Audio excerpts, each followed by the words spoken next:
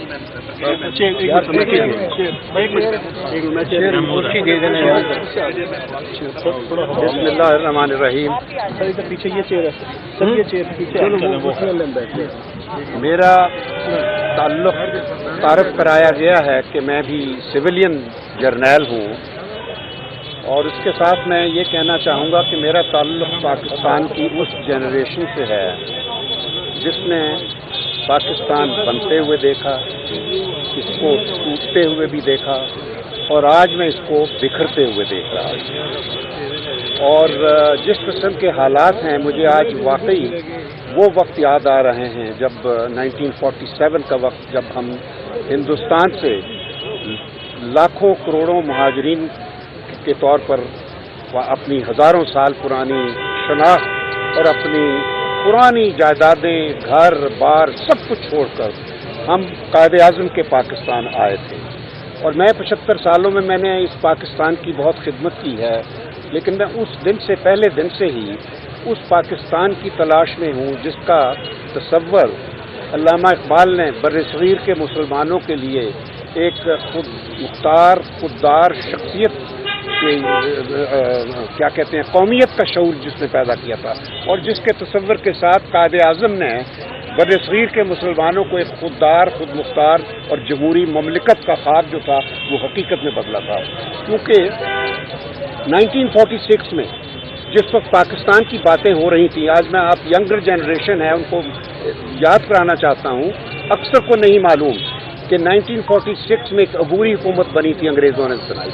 اس میں پنڈت نہرو جو تھے وہ وزیر خارجہ تھے اس وقت، اور انہوں نے بطور وزیر خارجہ ستمبر 1946 میں ایک بات کہی تھی اور کہا تھا کہ اب جو باتیں ہو رہی ہیں نئی مملکت کے بنانے کی، میں آج یہ لکھ کر دیتا ہوں، اس نے کہا کہ کوئی آزاد مملکت نہیں ہوگی، یہ صرف ایک کلچرلی اٹونومس اینٹیز ہوں گی جو کوئی آئیں گی وجود میں انڈین اوشن کے وقت. کیونکہ اس نے کہا کیونکہ اب دنیا میں صرف 4 بڑی طاقتیں ہوں گی، گریٹ پاورز اس نے کہا تھا.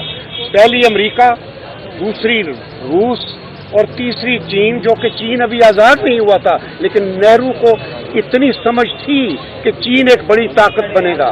اور چوتھا اس نے کہا تھا ہندوستان، کیونکہ انگلینڈ کا نام نہیں لیا کیونکہ اس کو احساس تھا کہ ہندوستان کے بغیر انگلینڈ کبھی بڑی ریاست نہیں رہے گا. اور آپ نے دیکھ لیا کہ آج انگلینڈ کا وزیر اعظم ہندوستان کا ہی ہندوستانی جا کر وزیر اعظم بن گیا ہے. یعنی انگلینڈ اب گریٹ پاورز میں شامل نہیں ہے، ہندوستان تیزی سے گریٹ پاور کے طور پر اپنی منزل کی طرف بڑھ رہا ہے. اور ہم کیا ہیں؟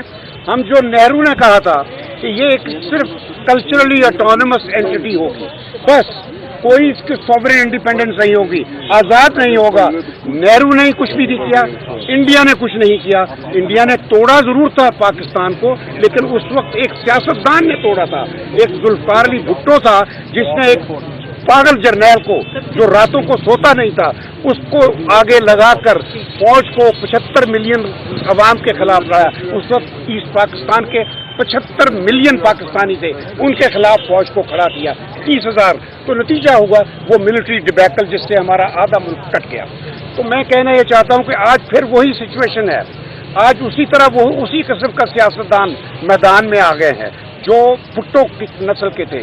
وہ زرداری ہے، بھٹو کہا جاتا ہے زندہ ہے، اور دوسری طرف شریف خاندان ہے. انہوں نے اپنے خزانے اس ملک کو لوٹ کر باہر بھر لیے ہیں. ان کا اس ملک میں کوئی نہیں ہے، علاج تک یہ اپنا باہر کرواتے ہیں. تو آج وہ جو نہرو کی جو پیشین گوئی تھی وہ انہوں نے پوری کر دی ہے. پاکستان ایک صرف ایتھنک اور یعنی زبانی اور لسانی بنیادوں پر ایک کلچرلی اٹونومس اینٹی کے طور پر بن گیا ہے. ہماری جو سوورن انڈیپینڈنس تھی وہ امریکہ کے حوالے کر دی ہے انہوں نے، اور کرنے والا وہ فوجی جرنیل تھا جو اب چلا گیا ہے. جس فوج کا یہ ذمہ داری تھی کہ پاکستان کی آزادی کا تحفظ کرے وہ اس کا سپہ سالار تھا. تو وہ جو ایک آدمی جس نے پوری فوج کو کے نام کو استعمال کر کے یہ غلطی کی ہے، اب وقت آ گیا ہے قوم اس بات کا احساس کرے کہ کسی ایک شخص کو یہ حق نہیں پہنچتا کہ وہ ملک کی قسمت کے فیصلے کرے. کوئی یہ نہیں فیصلہ کر سکتا کہ اس چور کو پاکستان کا رولر ہونا چاہیے، اس باہر کی طاقت کو پاکستان کے اوپر مسلط ہونا چاہیے. اب صرف پاکستان کے عوام وہ فیصلہ کریں گے کہ ہمارا رولر کون ہوگا، اور اس کا صرف ایک ہی طریقہ ہے جو کہ ساری دنیا میں تسلیم شدہ ہے، اور وہ ہے انتخابات، فری اور فیئر الیکشنز۔ وہ اگر نہیں ہوں گے تو